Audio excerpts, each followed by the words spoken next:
नमस्कार. भारतीय जनता पार्टी प्रदेश कार्यालयामध्ये आयोजित या पत्रकार परिषदेमध्ये आपल्या सगळ्यांचं स्वागत. जनाब संजय राऊत, उभाटा गट आणि मनसे यांना विद्यार्थ्यांशी काहीही देणं घेणं नाही.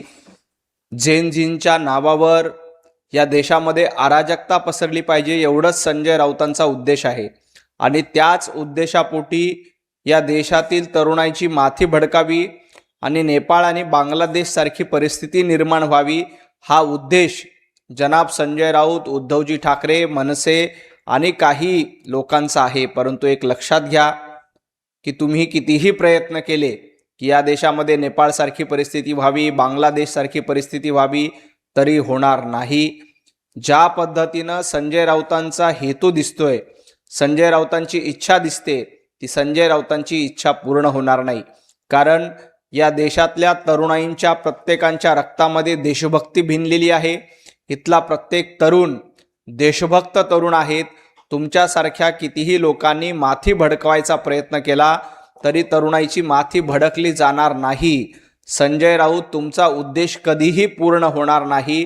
कारण इथली तरुणाई ही पंतप्रधान नरेंद्र मोदीजींच्या सोबत आहे आणि त्यांच्या पाठीशी आहे. जबाबदारी घेतली जाते, वंदे मातरमची जबाबदारी घेतली जाते, पण जंतर मंतरवर जो लाठीचार्ज झाला त्याची जबाबदारी कोण घेणार यावर केंद्रीय गृहमंत्र्यांनी निवेदन केलं. केंद्रीय गृहमंत्री असतील, पंतप्रधान नरेंद्र मोदीजी असतील, हे रोज तरुणाईशी संवाद साधतात. संसदेमध्ये देखील आम्ही चर्चा करायला तयार आहोत. संजय राऊत, चर्चेपासून पळ कोण काढतंय? तर तुमचे नवीन मालक राहुल गांधी संसदेतल्या चर्चेपासून पळ काढतायत. अमित भाई सर्वाची जबाबदारी घ्यायला तयार आहेत. ज्या 60 वर्षामध्ये 370 कलम तुम्हाला हटवता आलं नाही ते अमित भाई शहा यांनी हटवलंय. वंदे मातरम सक्तीचं करण्यासाठी या देशाला 70 वर्ष लागले. अनेकांनी वंदे मातरमला विरोध केला. भारतीय जनता पार्टीचं सरकार आलं आणि वंदे मातरम आता सक्तीचं होतंय. संजय राऊत, वंदे मातरम सक्तीचं झाल्यानंतर तुमच्या पोटात दुखायला लागलं.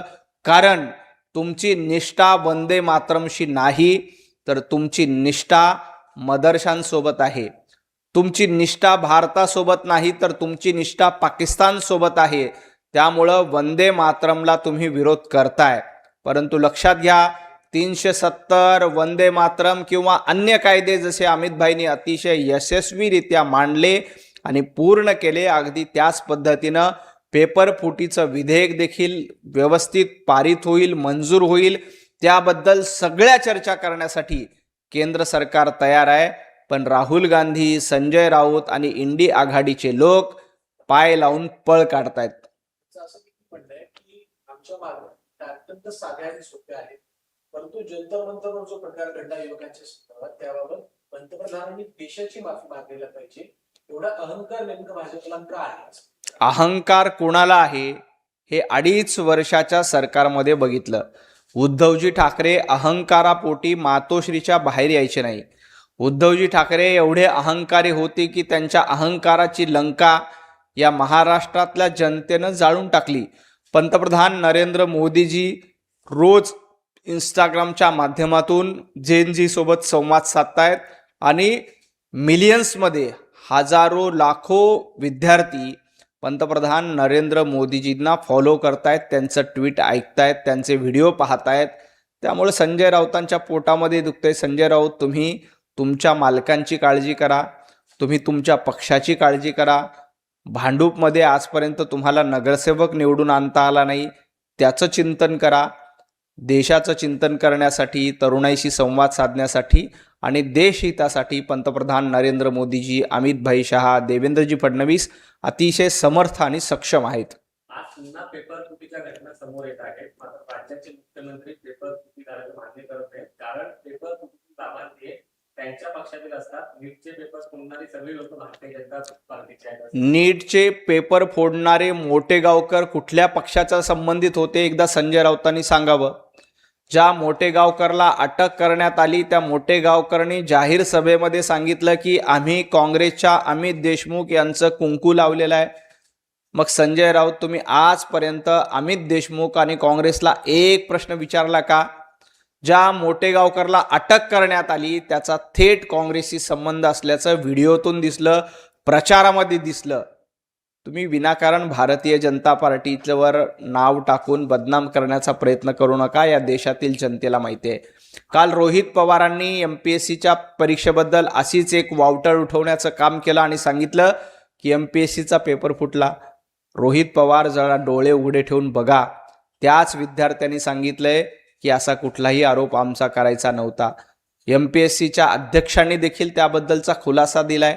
परंतु जाणीवपूर्वक रोहित पवार रोज खोटं बोलतायत.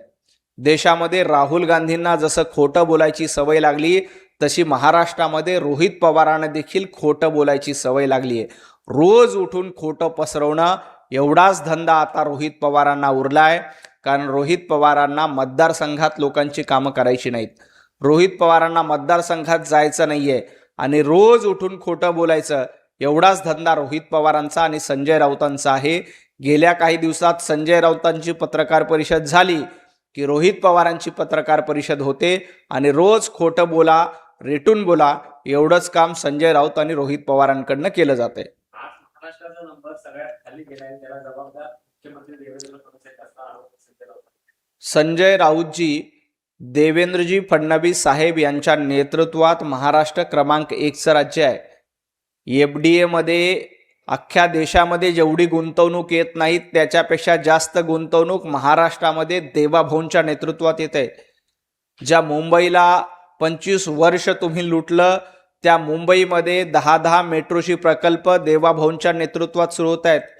ज्या कोस्टल रोडला आडकाठी घालण्याचं काम तुमच्या मालकांनी केलं तो कोस्टल रोड देवाभाऊंच्या नेतृत्वात पूर्ण झाला.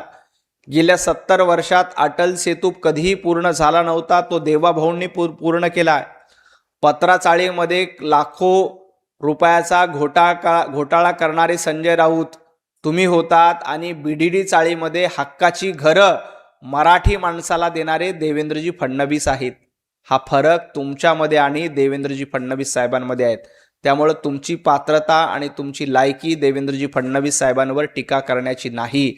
महाराष्ट्रात कुठेही पेपरफुटी झाली नाही आणि जर का झाली असेल तर त्या संदर्भात चौकशी करून योग्य ती कारवाई केली जाईल. कुणालाही पाठीशी घालणार नाही.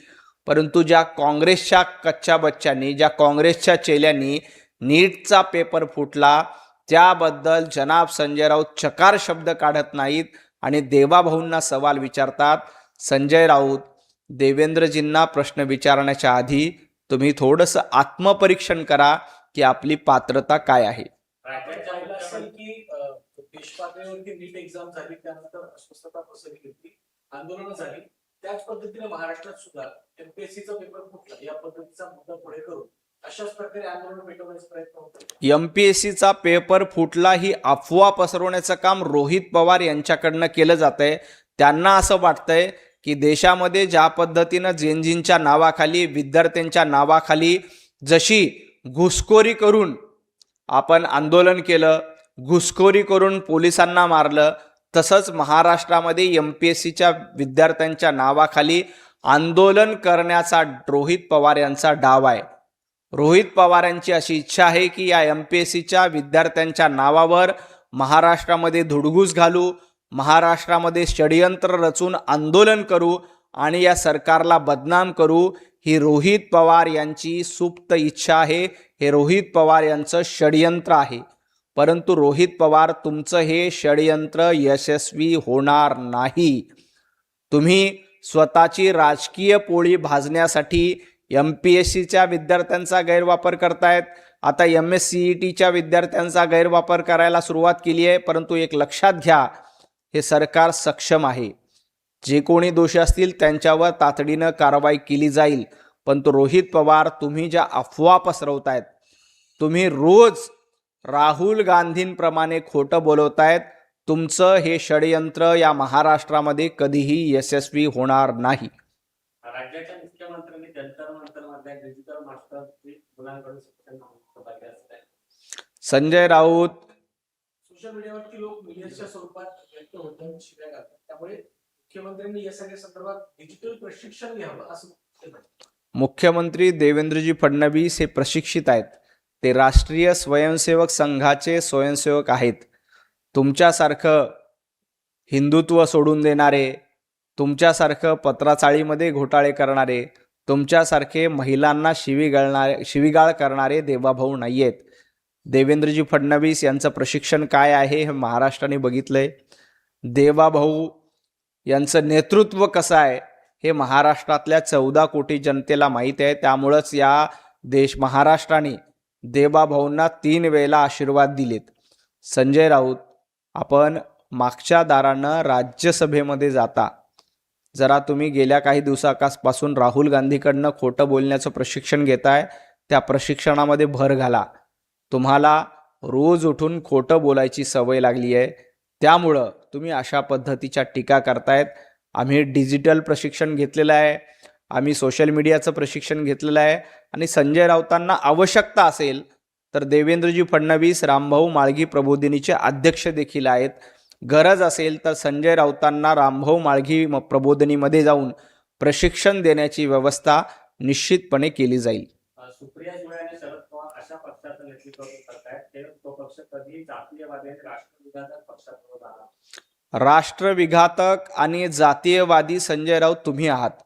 गेल्या काही दिवसांपासून राष्ट्रविघातक कृत्य करणं हा संजय राऊतांचा धंदा झालाय. त्यामुळं खऱ्या अर्थानं राष्ट्रविघातक आणि पाकिस्तान प्रेमी कोण असतील तर संजय राऊत असतील. शरद पवार साहेब काय निर्णय घेतील, सुप्रियाताई काय निर्णय घेतील हा त्यांचा अंतर्गत मुद्दा आहे. परंतु संजय राऊत, पंतप्रधान नरेंद्र मोदीजी आणि शरद पवार साहेबांची भेट झाली की तुमच्या पोटामध्ये का दुखतंय? तुम्ही ज्या सिल्वर ओकची चाकरी करताय ती चाकरी बंद होईल अशी तुम्हाला शंका आहे का? गेल्या काही दिवसात तुम्ही नवीन मालक शोधलेलाच आहे राहुल गांधींच्या रूपानं. त्यांची चाकरी आणि गुलामी करा. पवार साहेब, सुप्रियाताई त्यांचा निर्णय योग्य घेतील. परंतु संजय राऊत, तुम्ही मात्र राष्ट्रविरोधी, पाकिस्तान प्रेमी या भूमिकेमध्ये गेल्या काही दिवसापासून वावरतायत.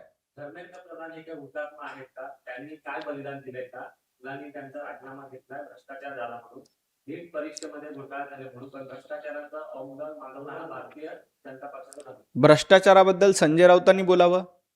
ज्या पत्राचाळीमध्ये हजारो कोटींचा घोटाळा संजय राऊतांनी केला, तुम्हाला भ्रष्टाचारबद्दल बोलायचा अधिकार आहे का? टाळ चिपळ्या घेऊन भ्रष्टाचार तुम्ही म्हणतायत, परंतु पत्राचाळीमध्ये मराठी माणसाला लुटणारे तुम्ही, कोविडच्या काळामध्ये मराठी माणसाला लुटणारे तुम्ही, तुम्हाला धर्मेंद्रजी प्रधान यांच्याबद्दल बोलण्याचा अधिकार नाही. धर्मेंद्रजी प्रधान हे विद्यार्थ्यांच्या आंदोलनातून पुढे आलेलं नेतृत्व आहे. अखिल भारतीय विद्यार्थी परिषदेचे कार्यकर्ते तर केंद्रातले शिक्षण मंत्री असा त्यांचा प्रवास आहे. संजय राऊत, तुमचा प्रवास नेमका काय आहे?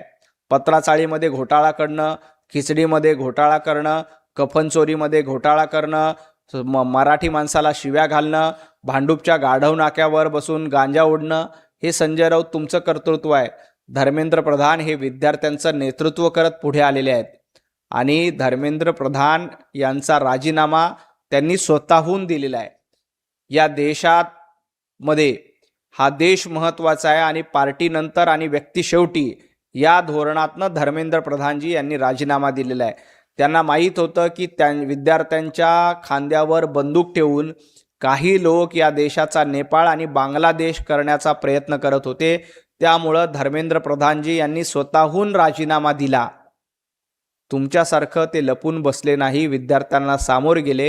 हे संजय राऊतांनी लक्षात ठेवावं. मोदींच्या इटली दौऱ्यावर संजय राऊतांनी टीका केली. मोदींनी इटलीमध्ये जाऊन त्यांनी तर प्लॅस्टिकच्या नोटा वगैरे पाहिल्या असतील.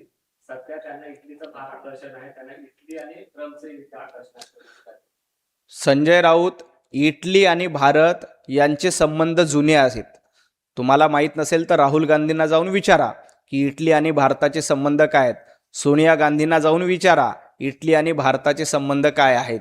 त्यामुळे संजय राऊत, तुम्ही पोटदुखी करून घेऊ नका. तुम्हाला आता इटली प्रिय नाही आहे, तुम्हाला आता बांगलादेश प्रिय आहेत. तुम्हाला आता इटली प्रिय नाही आहेत, तुम्हाला आता पाकिस्तान प्रिय आहे. त्यामुळे तुम्ही पाकिस्तानचा उदो करा, बांगलादेशचा गुणगान गा. इटली तुम्हाला कळणार नाही आहे, कारण तुमची किटली जास्त गरम झालेली आहे. हे संजय राऊत यांनी लक्षात घ्यावं. पंतप्रधान नरेंद्र मोदीजी देशासाठी हिताचे अनेक निर्णय घेत आहेत. त्यांचे अमेरिकेसोबत उत्तम संबंध आहेत, इटलीसोबत उत्तम संबंध आहेत. आणि इटलीचे आणि काँग्रेसचे काय संबंध होते एकदा राहुल गांधींना जर का संजय राऊतांनी विचारलं तर राहुल गांधी आपल्या मामांबद्दल, सोनिया गांधींबद्दल संजय राऊतांना अगदी व्यवस्थित समजावून सांगतील. शिक्षणासाठी केंद्राकडून उत्स्फूर्त निधी दिला जातो अशी नाराजी शिक्षण मंत्री दादा भुसे व्यक्त केली कार्यक्रम. मुळात दादा भुसेंचा काहीतरी गैरसमज झालेला असेल. काँग्रेसच्या काळामध्ये जेवढी मदत केंद्र सरकारकडनं केली नाही त्यापेक्षा कैक पट जास्त मदत शिक्षण असो, शेतकरी असो किंवा अन्य मुद्द्यावर केंद्र सरकार महाराष्ट्राला करते. दादा भुसेजींना माझी नम्र विनंती आहे की आपण थोडी अधिकाऱ्यांशी बोला, चर्चा करा. केंद्र सरकार अनेक शिक्षण हिताचे चांगले निर्णय घेते आणि एखाद्या गोष्टीमध्ये निधीची कमतरता असेल तर माननीय मुख्यमंत्र्यांशी चर्चा करा. देवाभाऊ चर्चा करून प्रत्येक प्रश्न सोडवण्यासाठी प्रयत्नशील आहेत आणि ते पूर्णपणे प्रयत्न करतील. कुठेही शिक्षणाला निधी कमी पडू दिला जाणार नाही.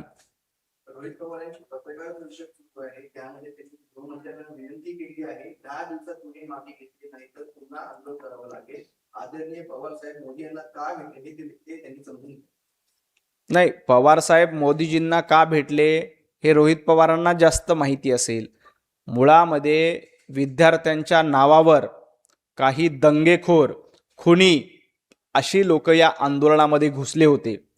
दिल्लीमध्ये जे आंदोलन झालं होतं त्यामध्ये 100हून अधिक खुनाचे गुन्हेगार आंदोलनामध्ये होते आणि त्यांनी पोलिसांना मारहाण केली. विद्यार्थ्यांना देखील या लोकांनी मारहाण केल्याचं समोर आलंय. या आंदोलनामध्ये काही दंगेखोर घुसून JNG सारख्या विद्यार्थ्यांना मारहाण केली आहे, पोलिसांना मारहाण केली. त्यामुळं केंद्र सरकार योग्य ती चौकशी करेल, राज्य सरकार योग्य ती चौकशी करून गुन्हे मागे कसे घेता येतील किंवा याबद्दल काय करता येईल याची चौकशी करून पुढची कारवाई केली जाईल. पण रोहित पवार, तुम्ही महाराष्ट्रात दंगे भडकवायचा प्रयत्न केला तर ते तुम्ही तुमचा डाव, तुमचं षडयंत्र कधीही यशस्वी होणार नाही. खूप खूप धन्यवाद.